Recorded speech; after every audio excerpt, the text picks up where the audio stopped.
Good afternoon. You're listening to the Mother's Justice Show on 11:50 a.m. KKNW. I'm your host, Reverend Walden. It's my joy to be on the air. And I have some breaking news. It rained this weekend. Breaking Hallelujah. news. It rained, and guess what? The air is clear. For all the people who believe the earth is flat and had a hard time believing, maybe now they believe the earth is round and we need to work on climate change. I'm so happy to see the rain, and I know you are, Mr. Ryan. And I'm so glad. That it rained, and welcome to the show. And I'm going to give us an update. And I want to thank Eric because Eric even said he was glad for the rain. He said, "Oh my God, everybody is." Well, after inhaling that smoke for a couple of months, I was happy to see some rain myself. It's good to be able to go outside now and breathe without having any problems, because it was definitely burning my eyes, my throat. I was having a serious problem. But in terms one of my kids was too. I think Cun was having some problems. I pretty much stayed in, but and I was in my car, but he's outside. People have to be outside a lot. That was having difficulty too. I was just going back and forth to the store, and it still got me. Well, you say you were just going to the store. Yeah, it just got me. I wasn't trying to walk around Seward Park and that, but some people still did that too.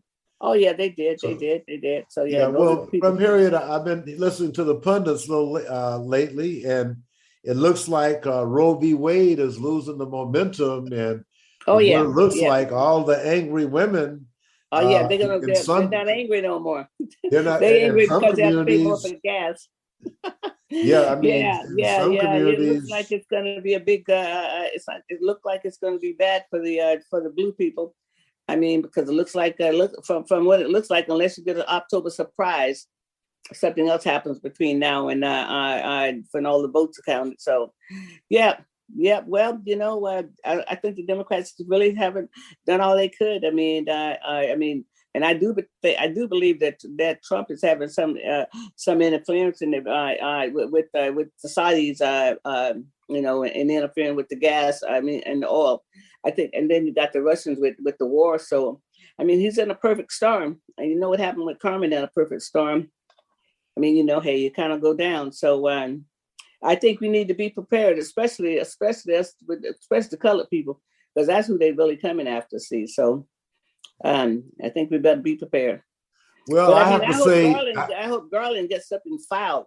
I mean, because even if they take the House, they don't get sworn in until January. You still have November, December, and the first part of January to do some filing. I hope he does some filing. I really does. Well, we're all hoping for some action, but I'm just I'm surprised that all this anger I saw from women over the Roe v. Wade, overturning of Roe v. Wade, seems like it's dissipated. The other thing that I consistently hear is that people are trying to use Black Lives Matter to be the equal of the January 6th insurrection to overthrow the United States government. Yeah. Black Lives Matter did not kill any police officers. Black Lives Matter did not try to overturn the government.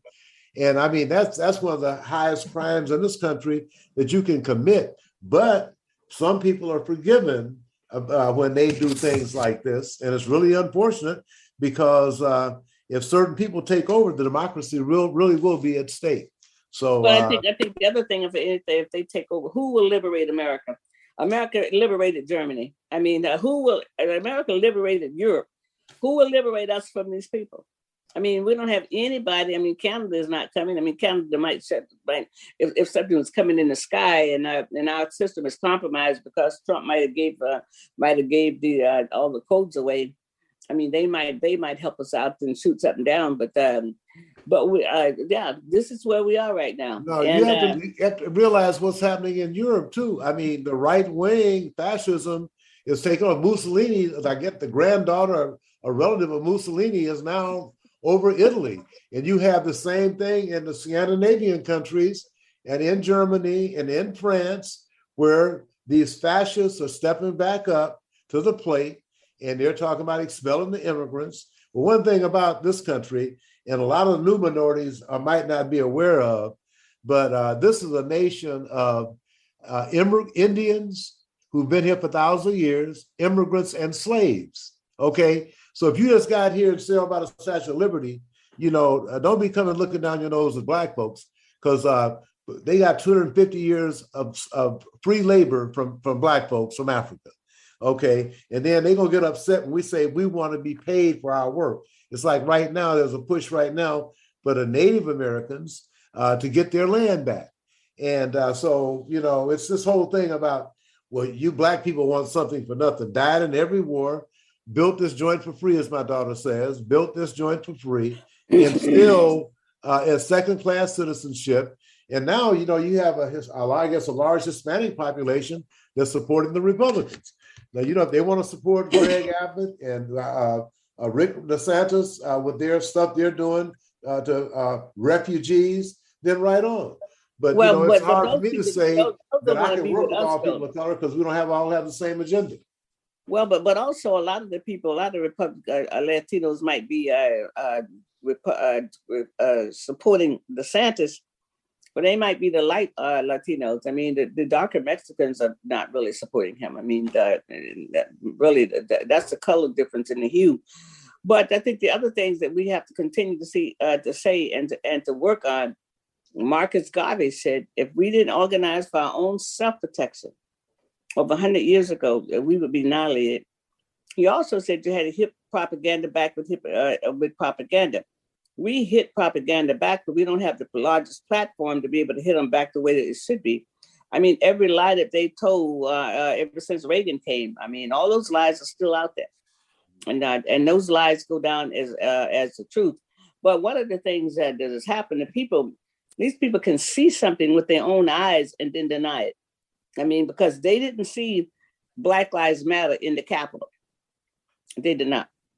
They might saw a sprinkling of some, maybe a few people who might have been darker, but they didn't see Black Lives Matter there. They saw Confederate flags. Yes. And it's amazing that they can see with their own eyes and deny what they see. And I don't know if you do it, people, that way. Other than clap back, and that's what you're doing. You're talking back to say that's not true. But I mean, I don't understand why the Black Caucus have not been more vocal. I mean, it's like they would have had 4 years that they pretty much squandered. I mean, because they could be on the airway in their own district all the time talking about stuff, or either having a national press conference or something to push back on the things that's not true. Well, I've heard quite a bit. I was at the Congressional Black Caucus annual legislative conference, and the problem we have is that everything they support, like the rest of the Democrats and Republicans, oppose. The Republicans don't get charged with holding up anything. And the thing about it is that folks are so upset with Benny Thompson being the chair of this January 6th commission, they don't know what to do. I just would hope that Merrick Garland would make some moves, like you said earlier. That needs to happen. But it needs to happen. I mean, he's been methodical. He's been great. He's tied all this stuff up. This January 6th committee, they did an excellent job. I mean, they got all the goods on the things that they were able to garner. It's also helping the state of New York and all these other places. And Trump was running this like a mafia, like he was a mafia boss. And all these people were signing up to do what the boss said do. And so I just hope that they have the courage, because one thing I know about the colonialization is that one thing, they don't ever want to hold their people accountable. I mean, but they want to hold us accountable.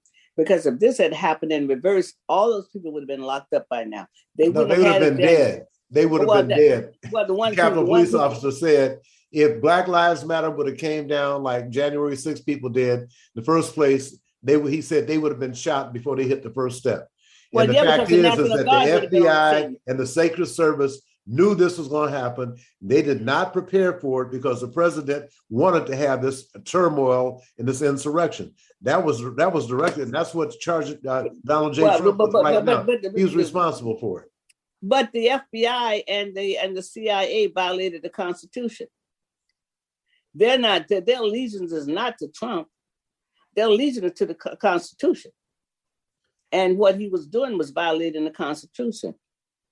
So all of those guys need to be fired so they can just go over there and be with Trump. Because that's a tragedy. That's a great tragedy. I mean, you hear all these all this stuff going back to all the way back to JFK being assassinated and all these things, and how it was inside, how so many people knew about it and knew things was going to happen. Now you see this and you say, oh, some of that stuff must have been true, because if you got if you have the FBI and the Secret Service working with Trump against the American people, that's a real problem. Well, it was pretty obvious that was the case, because they even went so far as the Secret Service tried to get Mike Pence in a car so they could get him away from the Capitol so he couldn't certify the election. But I guess then he told him to take the hands off of him. Yeah, so I'm just saying it's a sad state of affairs in the country. That's all. Well, you know what? It is. But Eddiey, I look at it a different way also, because you and I and our ancestors lived 100 years under this. Yeah, that's true. Well, we did. Oh yeah. I mean, I spent the first 10 years of my life in Shreveport, Louisiana, and that's what we have to continue to go back to, because all the young people who are following this and want to be over there with the Republicans, they just don't understand what's happening. I mean, what it's like, and then it's not going to be only the Black people who are going to be suffering, who they want to get. It's going to be all of the people who actually they deem does not fit for life. And that'd be, our gay brothers and sisters and all of those sisters. And then all the people who are immigrants and then us. So it'd be a large group of people. But the one thing that we still have, but we have not ever exercised as fully as they did in Montgomery, Alabama, we still have our money, and America is run on money.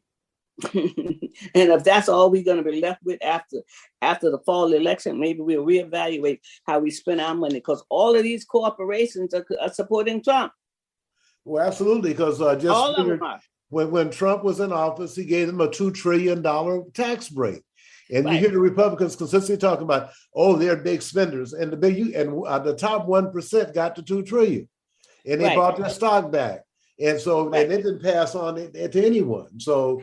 But if that's what the majority of the people want, I guess if that's what they want, that's what they're getting. Well, but also, I think what's happening all over the world is that, especially in America, democracy this way of government is slow. It calls for collaboration. The other side don't want to collaborate. They don't want to work together. They just want to have it their way. And what's happening in the European country is racism. I mean, all this is based on racism. I mean, because even with Hitler, it was based on race. I mean, it was race. It was against the Jews because they didn't think that they were white, and then they came after them. So it's the same story. It's the same story again. And history will repeat itself if you don't learn the lessons. And the lessons wasn't learned. The Confederate flag was never banned in America. I mean, it was never banned. They lost the war. And they made us sing "Look Away to Dixie," way down upon the Swanee River. And they had the Confederate flags everywhere. Well, they used the Confederate flags and the Trump flags and American flags to beat the Capitol Police on January 6th. But I'm sure that once the Republicans take over, if they do, all those folks will be pardoned. They were patriots. They will be pardoned. Oh yeah. But what I can say, I mean, what I'm grateful for, that I've lived through a time like this before. I've lived through a time when they called us the N-word on the radio, the time when they wrote bad stuff about us, the time when you couldn't get a street light, the time when they took your taxes and gave it and put up things for Caucasians. I mean, no decent hospitals. I've lived through this before. And I do know that there's a spirit, that there's a God in the world, and that if we need that, we'll be forced to come together again. I mean, really and truly, we don't know how this is going to come out, but I do know I've seen this before. And it's the young people who haven't seen it. And it's the young people who might not know how to eat beans, because they so used to eating something else, they might not know what a bean looked like, unless it's a refried bean, which is really good. So, I mean, I think we're going to have to reorder ourselves and reorganize, because we'll have to be the leader of this parade, because they don't have no skills. Well, it's one thing that people have to acknowledge is that had not been for Congressman Jim Clyburn, Joseph Biden wouldn't be president. And the one thing that Clyburn demanded is to have a African-American woman on the U.S. Supreme Court. So that's one thing that's been delivered on. It's unfortunate, and it's fortunate she's there because she can light She's a great them up. voice. She can light them up Yes, on she terms can, of because she's a rationalization. scholar and a lot smarter than Thomas. Thomas is at the top now because he's been there 30 years, almost a generation. So he's been there almost a generation. 30 years. I tell you what, if he had to hear it with Anita Hill today, he'd never be a Supreme Court justice. No, he did. No, Me Too. The Me Too movement would have got him. Yeah. Well, I'm so happy that in 1993, the Martin Luther King's Holiday Celebration Committee, before they changed the name, we gave Anita Hill the award for courage and valor, and took it back. It was during Bill Clinton's inauguration. Right. We couldn't get together right then, but she got the award later. Then I got a chance to talk to her when she was here in 2000, 2001. She was a speaker at the University of Washington. And this whole thing now about this abortion rights issue is bringing her back to the forefront where it should be anyway. And hopefully all the women will listen to her and stand with the women for have your rights to control your own body. I just can't imagine inflation could be cured, but losing your right to control your body will never be cured, especially if you got the wrong people in power. And the way it's looking right now, the women are just going to be put on the back burner. Yes, they are. That's right. And they'll be putting people in jail to try to perform abortions. Right. So and what they're going to do is, like Lindsey Graham said, they're going to try to have a national, like Tiffany Smiley, and the rest of them, they're going to have a national abortion ban. And the women who are being silent and they want to continue to vote against their interests can just go right ahead and do that. But that's what you're facing. You're facing inflation, and gas prices can be cured, but controlling your own body, you're going to have one shot at it. And if the Republicans get in, you can believe a national abortion ban is coming. And also the same-sex marriage ban is coming. Next thing you know, it'll be voting rights that'll be gone. Well, and that's what they want. But you know what? I'm not going to give them all of that. But I do know that history has shown us that the white woman was no one to depend on. 50% of white women own slaves. And look how many women voted for Trump. So, I mean, history has shown us at the end of the day, they might not be with us. And that's the women's husband owned slaves because they were second-class citizens in America. No. They had women who owned slaves too. Really, until they were not second-class citizens during the Civil War.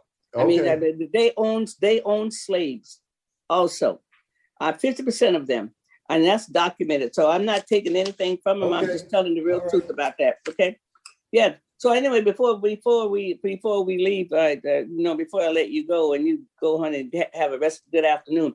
We have a community meeting on Wednesday here at the Liberty Bank community room at 6 to 7:30. And the topic of our meeting is that what is the element of a safe community? The violence is escalating. 50 people have been killed in Seattle, and I know that a lot of folks know that Mothers has always supported the shot spotter, but there's opposition against it. And a lot of people who might be opposed don't live in our community. Devon Pickett Jr. was shot right in front of his wife on last Wednesday night. And then I guess the guy the suspect had a rampage, also shot somebody out there in Rainier, off of Rainier, a businessman. So anyway, we have to come to terms and talk about how we're harming ourselves. We can talk about all this other stuff, but if we don't talk about how our community is harming one another and what we're going to do about it, because we know what the other people are going to do about it. They don't care. I mean, exactly. we have to do this. This is our work. This is our community, and we know that they showed us how they cared. I mean, this time then the Black Lives Matter didn't even come up, and this is Sawant district. And when she was campaigning when she got elected before the recall, she was down there talking to the postman. She had them part of their campaign. She didn't even give a statement about any condolence for the family. Now this is Sawant, and she had the pickets was on as part of her campaign when she was running before. And she couldn't even give a condolence. I mean, this tells you how they think about us. I think we need to wake up and understand how other people think about us and how people don't see us the same. They don't see us part of that. Well, you saw a lot. You saw that at the Los Angeles City Council meeting with the labor leaders and the city council members. I guess there's been a lot of turmoil because two of the city council members engaged in the racist, anti-Black conversation would not resign. And the president, she did resign. But I'm saying, when you start talking about having coalitions and you got members of other ethnic groups doing that, I mean, do they really think that's going to endear them to white people? It's not going to do it at all. It's not going to do it at all. It's not about endearing them to Caucasian. It's about that the rhetoric that people have been trained on is that we're not human. We're not human beings, and there's nothing you can do for the Negro to civilize them. I mean, that's the piece that we have to come to terms to understand. That's why people coming to this country not liking us, because it's all over the world. It's something wrong with us until we can do something about that. No, they don't want it, but they want to use the laws that we passed.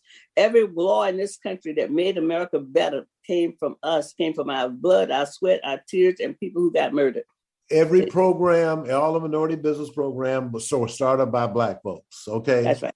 And then when the minorities got too big of a piece of the pie, they put white women into the federal program. That's right. Exactly. And that's exactly how they use. And then again, you see how the white women, but that's the piece we have to understand. Yeah, so that doesn't mean they're going to be on our side right now, because really affluent white women can always get an abortion.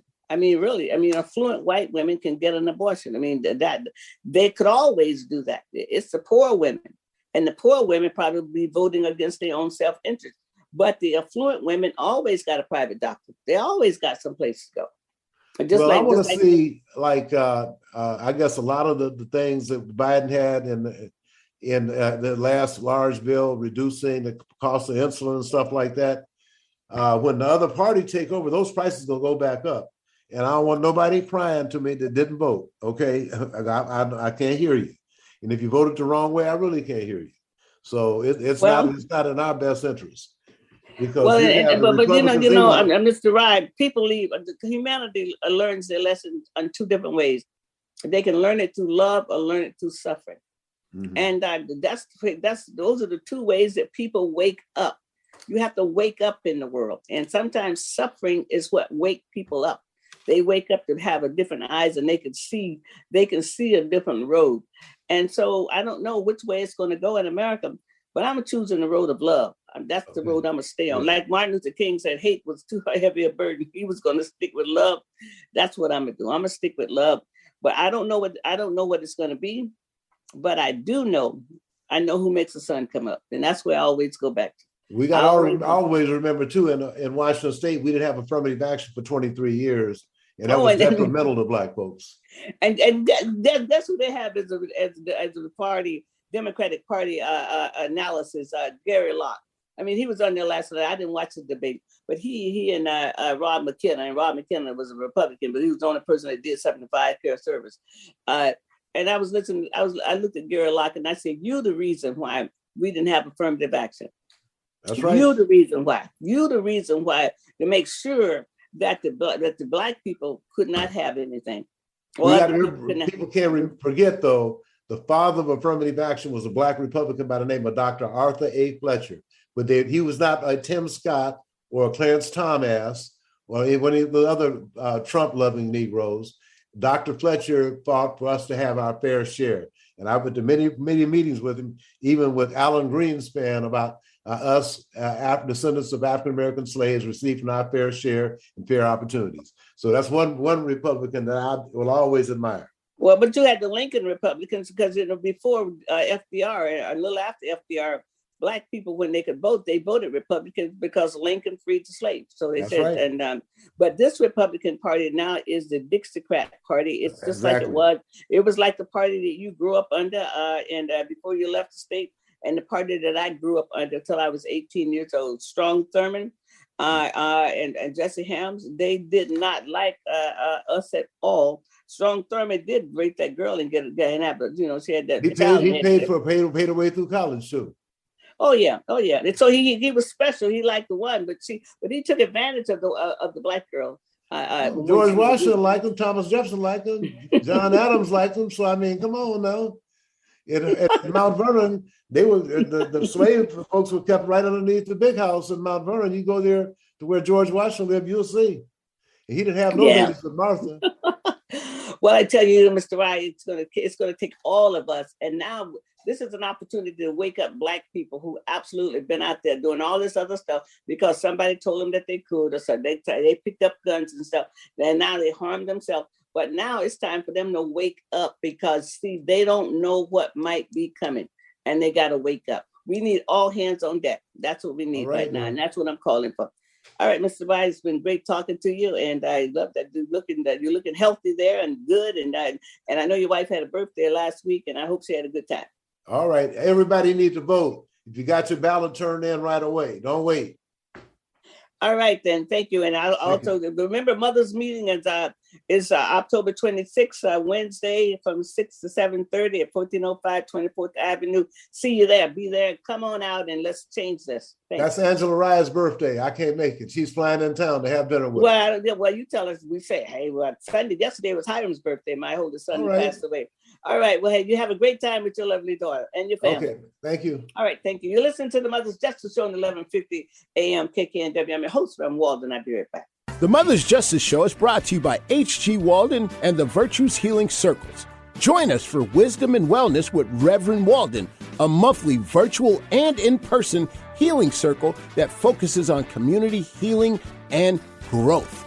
Learn more at virtueshealing.com.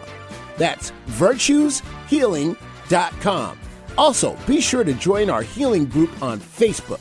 Again, visit us at virtueshealing.com today. You may not realize how important 3 letters can be. For a patient who needs type A, B, or O blood, these letters can mean life, but there simply aren't enough people giving blood. Every 2 seconds, someone in the U.S. needs it, but only about 3% of the population donates. Without more donors, hospitals may not have the blood needed to save lives. That's why the American Red Cross needs people to help restore the A's, B's, and O's that are depleting each day. When you make your appointment to donate blood at redcrossblood.org/missing types, you can help give strength to kids, parents, and grandparents who face life and death challenges. From cancer patients to accident survivors waiting for critical surgeries, your generosity can give someone more life. Don't wait until the letters A, B, and O are missing from hospital shelves. You are the missing type patients need. Visit redcrossblood.org/missing types or call 1-800-RED-CROSS to make your donation appointment today. Hi, this is Dr. K. Mahina Intron, inviting you to tune in on Mondays on 1150 KKNW at 5 p.m. to Dr. K's Attuning to Your Abundance, where we honor everyday abundance through positive messages, poetry, music, affirmations, and writing exercises. For more information, contact Dr. K Workshops at gmail.com or Facebook, Dr. K's Abundance. Get your daily dose of variety. Alternative Talk, 1150.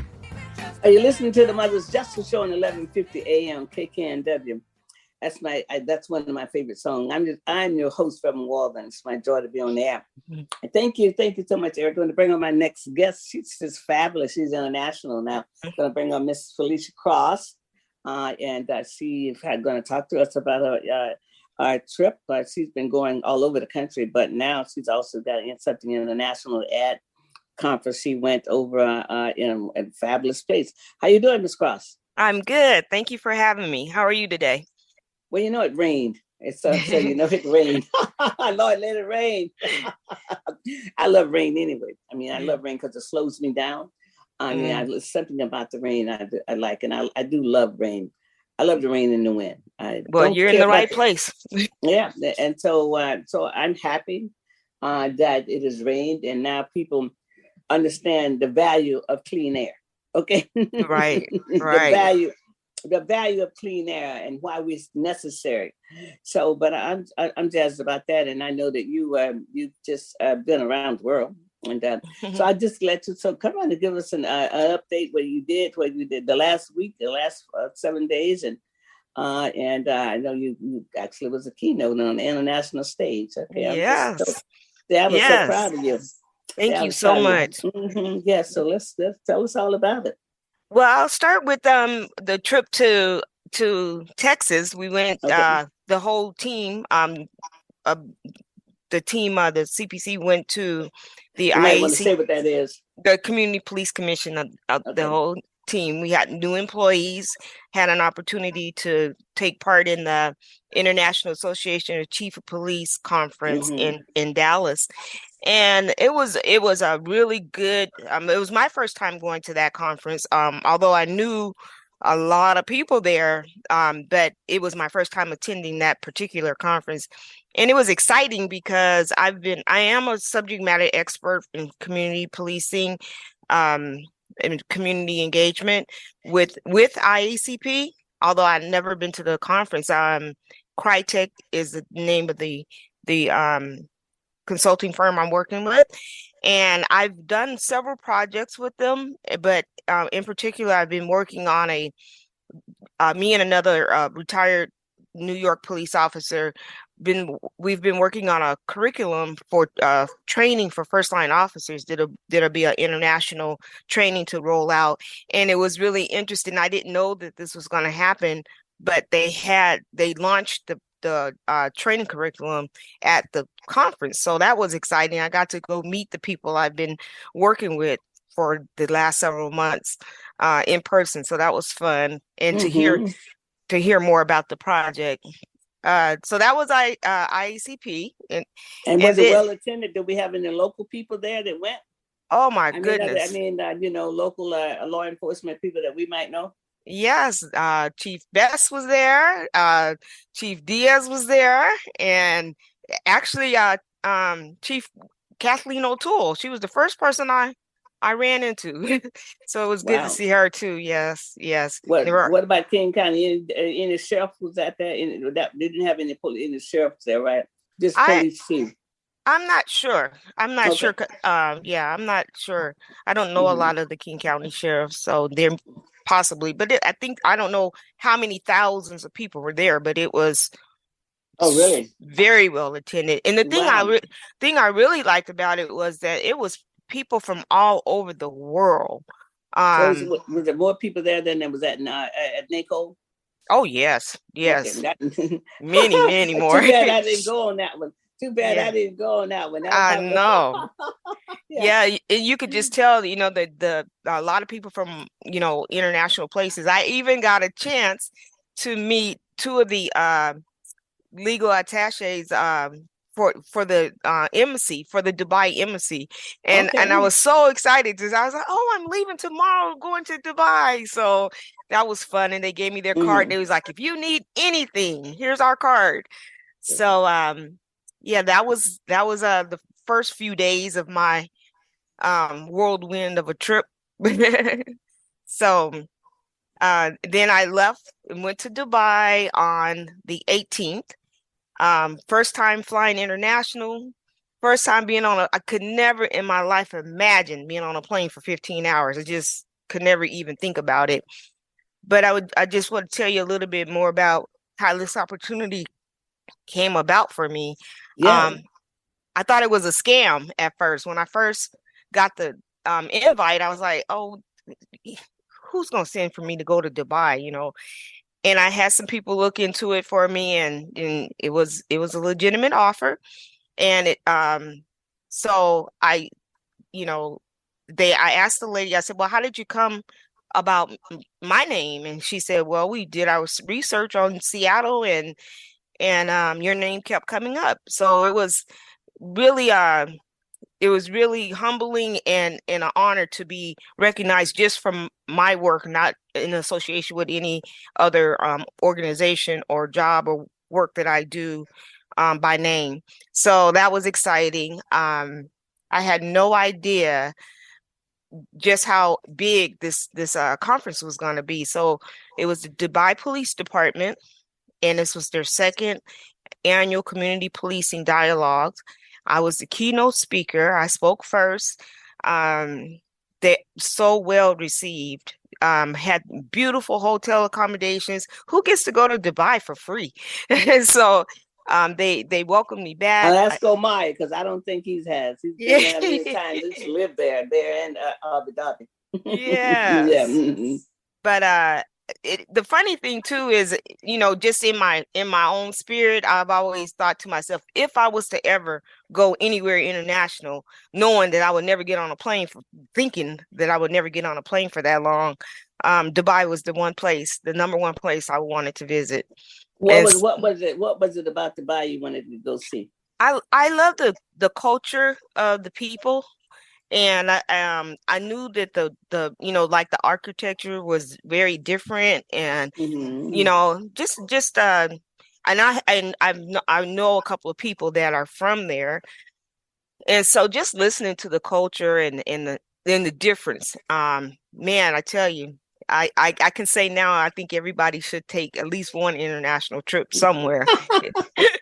That broadens your horizon, doesn't it? When you go and see other people and other foods. And I know at one time, I think Ezell's was in conversation about having a Ezell's chicken in the international airport there, but I don't know if that probably didn't go all the way, but I know at one time they were thinking about that. So I wouldn't be surprised if that's not off the table, because most of the places, they had Wendy's and McDonald's and Starbucks everywhere. And so a lot of the places that we do, Pizza Hut, all of those same places. Yeah, because Americans are funny sometimes. They still want a taste of home. So they'll go buy Starbucks, or they'll buy, a Pizza Hut or something else. And then they're not going to pass up a good steak either. Yeah, right. Yeah. Yeah, so the hotel I was staying in was above the Mall of the Emirates. So it was right above the mall. So I was able to just go downstairs and walk around and window shop. And I did do probably way too much shopping. I'll get my bills later, I'm sure. Did you have to cover your head? Nope. Everything I had read about, or to try to prepare myself to be, considerate of the culture. None of the things that I thought or read about were true. I mean, it was just girls had on shorts and flip flops, and it was no different in that sense than being here at home. You probably couldn't go into the mosque, so you probably couldn't go into the house of worship without being covered. Absolutely, and that's where that's where the line is drawn, and that's in Abu Dhabi. So, but the one thing is that it is safe. That they tell you all the time, it's safe. They don't have any other, like the gun violence, in the gold, where the gold is sold. The guy told me that I had a driver that took me everywhere, and driver. Yes, I did. I should come back and drive herself. Oh my goodness, she's having a hard time driving herself. Yes, I had. Can you get used to having a driver in your life? It was funny because I kept getting in and out of the car and forgetting that was what he was supposed to do. I wasn't used to having a driver. But it was if you go back again, you'll be acclimated to the culture. Yes. But they treated me really like royalty. I have never been so well received and so important in a facility. The people they wouldn't have a lot of guns in the country because it's not a democracy; it's something else. But they wouldn't have a lot of guns because the guns would not be available to the people. Right. The guns are available to Americans, and and they want to buy them all up, and maybe one day they'll not want to buy them all up, but right now. So it's a different country, I can imagine. Yes. Go ahead. But they have a lot of moral laws there. Yeah. And I think that's the difference. I think that's a lot of the difference. The religion and what the people want here in America is that's what they want. The people who actually want to be elected, they want the government. They want religion to run the government. Okay, and that's that's what's happening there. Moral laws come from their religion, because the state can't make moral laws. But But if the state and the religion are one, then you can, and that's really what the so-called evangelicals want. They want their interpretation of the Bible to absolutely be the government of America. See, and that's right. what that's so. Yeah, well, they don't play with them. They don't play down there because I guess they will lock you up. Where in Dubai, yeah. With they will lock you up. I mean, they were like I said, Omar lived there several years, and he worked in Dubai. I mean, because I think Abu Dhabi is like 30 miles from Dubai or something like that. I mean, and he used to send postcards all the time.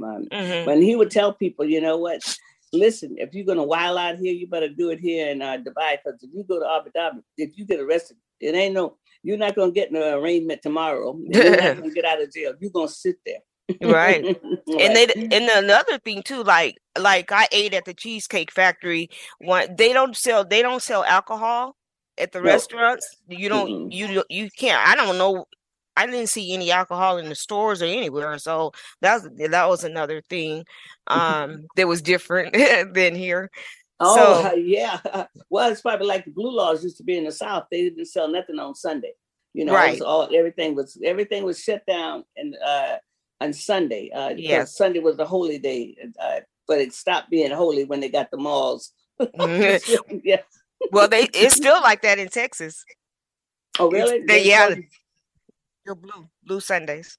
Oh, really? Okay. I thought all the states had moved from that. So it's no shopping. It's no script. It's no malls open on Sunday, and so that means everybody got to get it done by Saturday night. Yep. That's how it was when I was growing up. Get it done by Saturday night. Yeah, that's how Louisiana was like that too when I was growing up. But yeah, they're not like that quite anymore. Well, let's take a break and then come back and you tell us what you said in your keynote address, and then we'll talk about some of the issues here in Seattle. We're going to take a break. You're listening to the Mother's Justice Show. We'll be right back. The Mother's Justice Show is brought to you by H.G. Walden and the Virtues Healing Circles. Join us for Wisdom and Wellness with Reverend Walden, a monthly virtual and in-person healing circle that focuses on community healing and growth. Learn more at virtueshealing.com. That's virtueshealing.com. Also, be sure to join our healing group on Facebook. Again, visit us at virtueshealing.com today. Hi, I'm Ariel Winter. If you're anything like me, your pets are not only your best friends, they're part of your family. American Humane, which has been rescuing animals like Cleo here for more than 100 years, has life-saving tips that can make a big difference before, during, and after disasters such as hurricanes, tornadoes, floods, or wildfires. So when disaster strikes, you want to be prepared to protect them. Be sure to microchip or tag your pets. Never leave them behind in a major crisis, and be sure to have an emergency kit ready in your home at all times with a pet crate or carrier, leash, blanket, ID, and medications, their water bowl, and 7 to 10 days worth of food. To find out how to protect your entire family during a disaster and help our best friends in their worst times, please visit AmericanHumane.org.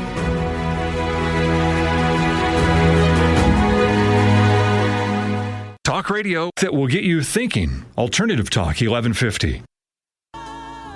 Good afternoon. You're listening to the Mother's Justice Show on 1150 AM KKNW. I'm your host from Walden. My joy to be on air. Thank you, Eric. Thank you so much for that music. I'm going to bring my guest back in. It's Miss Felicia Cross. She's an international traveler. Been almost around the world. So tell us about the keynote. You were the speaker. So what was the highlight? What was the things you talked about? So I talked about defining community and what's the definition of community, and that, the community is everybody. So I just kind of broke that down and went into, not excluding certain people, the youth and civilian staff and, people, just to include everybody, because it takes all of us to make the community the best that it can be.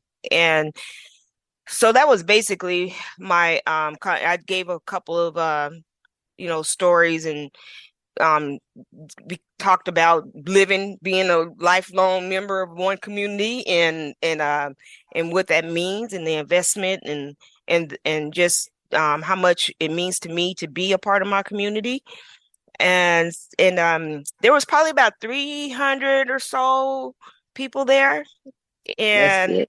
yeah, and then it was all day, so it was from 8 to 4 in the afternoon, and I was the top speaker, and it was kind of strange because some dignitary came in with his big entourage, and they had all the seats right in the very front of the stage, and they sat down, and then I got up and did my speech, and once I finished my speech, they all got up and they left, and it was just like they came just to hear me. It was just very interesting, just a very interesting experience.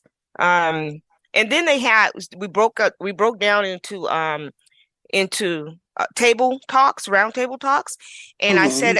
sat at the table it was probably about 10 women. They all had their black on, and they were all wrapped up, but all of these women were bomb squad. They worked on the bomb squad. They worked on criminal investigations. It was amazing to hear them talk about their They were all work. law enforcement women then. Yeah, they have a whole squad of women, and they just Yeah, talked about some of their challenges. So yeah, it was right. it was just an awesome experience. And I was given a beautiful award that came in a case. I posted a lot of pictures on Facebook the whole Yeah, well, time. I'll check them out. I'll check them out. So Yes. I'm just so happy for you to have had that experience. And Thank you for this opportunity. oh, of course, because I want people to know about it. And we do have a podcast, so you can also let people know that they can go to 11:50 a.m. KKNW, and they could also listen to the show. Okay. For people who are not listening today, they can. So it's not going away. So you'll be able to send people to it. So if you could, I don't like to say choose one thing. So if you could choose like 2 or 3 things, what would be the highlight of you going to a conference here? I mean, a conference in America, and then the conference over there, and then we'll switch gears and talk about the other things I want to talk about. The highlight here in the conference in Dallas was to see the work that I had put into this project I've been working on for several months, to see it on the big screen, and to hear how it's Did they going. have your name down there on it too? My name is in the credits of it. Okay, that's what I meant. Yeah. Okay. Mm-hmm. And then for Dubai, I can't pick one thing. It was just no. If you can pick 2, I'm gonna be probably better than most people. I have to say that I was not used to being treated so the accommodations warm. was Yes. Accommodation was the high Yes. cotton name. Yeah. Okay. And the award is it was just, and it was just everything. It really was. It was a once in a lifetime, a life-changing, life-altering experience for me. Well, I'm glad, because getting on that airplane was a little intrepidation. We had some little trepidation about that. A whole lot. And it all worked out for you. And so I'm so happy for you. I'm happy about that. And it won't be the last trip. This is probably opening up another door for you. It can happen to a nicer person. Thank you so much. It. So now I just want a little brief updates here before we get off the air today. Mother's Community Meeting is Wednesday night at the Liberty Bank Community Meeting building at 1405 24th Avenue from 6 to 7:30. And our topic is, what are the elements of a safe community? And we're going to be talking about community harm, because we know one side that people are going to say, well, the police, we're going to say, yeah, we're going to put that on here already. But what is the elements of safe community that we can create? I mean, because a lot of people have been killed. Yep. And the pickets down there. And also we're going to call out Sawant, because this is her district. When she was running for election to be reelected, she was the postman. They supported her. Yes. She couldn't even give a condolence to the family or condolence to the community. And so we have to come to terms that this is a psychological war against us. And we have to understand that we have to gird up for war in a different way, because I don't think people understand this is psychological. I mean, she ran on this district. She had these people on her campaign, on her literature, and she couldn't give a condolence. So what kind of heart condition is that? Those are the kind of things we're going to talk about. Well, also, we're going to talk about how we harm ourselves. Mm-hmm. We have to talk about this harm. Absolutely. I mean, I've been doing this work for a whole generation. And the class of 90 took a hit. Class of 93 took a hit. And all these people that was harming us in the 90s, some of those people went to jail, but some of those people are still walking around here. It has not been a lot of crime solved. And we're going to talk about that piece because the social scientists said that we didn't care if we didn't live in a safe community. We didn't care if our community was like it is today. And so people have internalized all of this narrative on how people think about it. All this is social engineering. People have been engineered to believe that they have to be this way. You never have to pick up a gun. Right. Well, I just came from a country that. Well, they don't have guns. You can't compare. You can give them right. I'm just saying, just to be in the atmosphere, right? Of being safe, because you know what? Because see, when I'm way up north in Canada, way up Nelson, I go there often, and now they've dropped all these whatevers. I can go again, but up in Nelson. I felt. I mean, I know how you feel because it was in Nelson when I first felt safe. Yeah. Way up in the Kootenai Mountains. I said, oh my God, look at this. I mean, you know, my nervous system stopped being nervous. And so you had 24 hours, 48 hours of being in a place where your nervous system was not upset. Right. Because our nervous system has never, ever stopped being upset since we've been in this country. So, you know, we're going to talk about that. What can we do? Because it is us who have to turn this around. Nobody else. I mean, nobody says right now Black Lives Matter. Okay. Nobody's saying that. Even like I said, so when the mayor did a nice statement because the mayor knows the family. Right. I mean, you know the family. I mean, if you've been here long enough, it's the Pickett family. I mean, it was the Mr. Pickett, the grandfather, who was the mailman and a postman, and that's why the store was called the Postman in tribute to him. So I believe that this is going to be the greatest opportunity we're going to ever have to turn this around. Yes, I was away, but to see the community come out the way they did for the vigil is, you know, why can't we do this more? Not when something happens, but to turn our city around. Just like you said, we got to come together. We can do this. See, we can do it. Programmed. We can do it. I mean, we're the descendants of the people who made it. We got it in our DNA to do this because we are the descendants of the people who made it. Everybody's children didn't make it to be here. Some people's children died, but we made it here. I mean, so we have what it takes to make it. And we have to start, you know, people gonna have to start opening up their mouths. If you know your kid is out here doing wrong. That's right. It's gonna have to start at your house. At your house, okay, and really and truly. Because that's right. We got to start at the homes, and also we need the churches to be back open. Okay, really and truly, say, you know, and actually either be out on the streets, or then we need all the groups that got all the money, right? Know, to be more visible. And also, I just want to let people know on November 10th we're having our Mother's Justice Breakfast at Thurgood Marshall. Mother's Justice Breakfast. We're giving Gabe Galando our first annual Thurgood Marshall Award. He's a great attorney, and you just agreed to be the mistress of ceremony.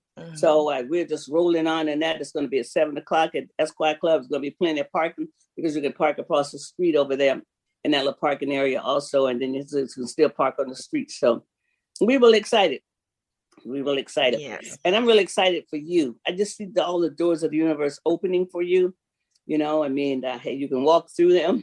When you eat now, you break the plate, so you don't have no real responsibilities other than taking care of yourself and that stuff. So it's just wonderful. I want to appreciate you for being on my show today and bringing us all this good, cheery news. Because thank you. You're welcome. Thank you. Remember the Mother's Meeting on Wednesday, October 26th, between 6 and 7:30, 1405 24th Avenue, Seattle, Washington. Come on out. Let's work this. You're listening to the Mother's Justice Show on 1150 AM KKNW. I'm your host, Reverend Walden. I love being on there. I'll talk to you next week. Thank you.